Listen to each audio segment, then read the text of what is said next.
Ser mãe é ser abrigo, é ter o dom de amar antes mesmo de conhecer. Quando a maternidade chega na vida de uma mulher, ela vem acompanhada de uma mistura de sentimentos, mudanças e desafios, que são ainda maiores quando se é mãe de uma criança atípica. Eu costumo dizer que meu esposo, quando fechou o diagnóstico, ele chorou.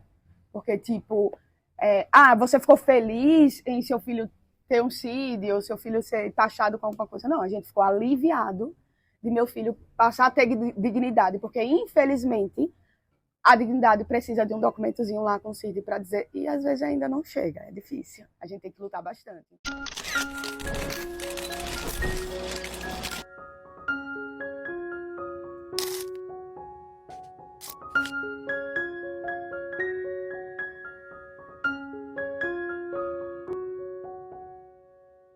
No Brasil, mais de 2 milhões de pessoas são diagnosticadas com o transtorno do espectro autista.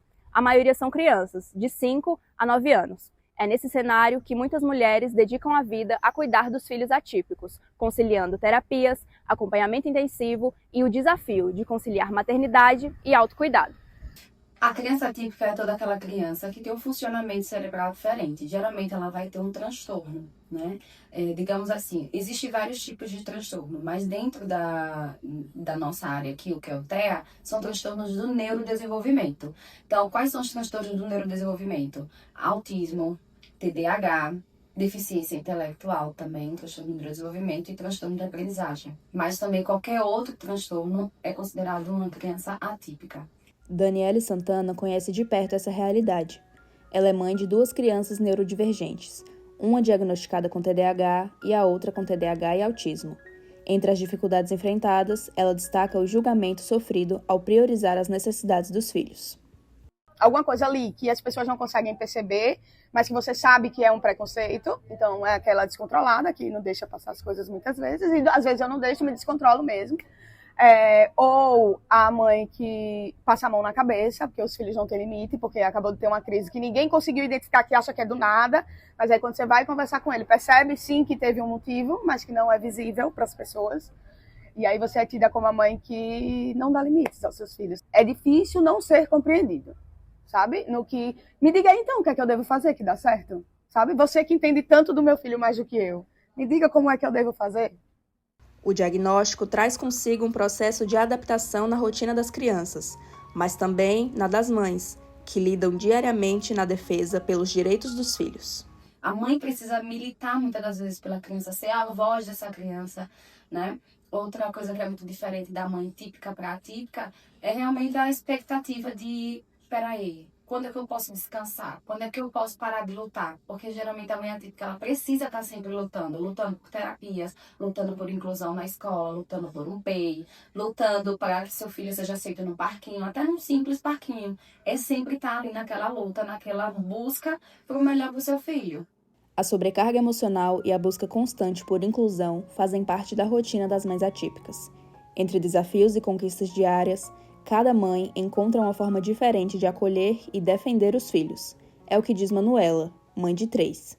Eu costumo dizer que depois que nós nos tornamos mães, a gente não luta apenas por nós mesmas, a gente passa a lutar pelos nossos filhos. Que quando a gente se torna mãe, é como se fosse uma força a mais para que a gente não desista, para que a gente continue. O transtorno do espectro autista é dividido em níveis de suporte, que variam de acordo com as necessidades de cada criança. Os sinais podem aparecer ainda nos primeiros anos de vida. É o que explica a terapeuta Rayane Gama. Geralmente é observando o comportamento. Então, não existe hoje um exame, é mais comportamental. Então, são algumas características. Você observa a questão da interação social, ele se isola, o brincar repetitivo, a fala, o atraso na fala. Então, são algumas características que você vai percebendo durante o dia a dia. E às vezes, não está de acordo com a etapa do desenvolvimento. E aí você pode procurar ajuda a um especialista. Na correria da rotina e das responsabilidades que surgem todos os dias, muitas mães acabam deixando as próprias necessidades em segundo plano. Em meio aos desafios, cuidar de si mesma também passa a ser uma necessidade importante.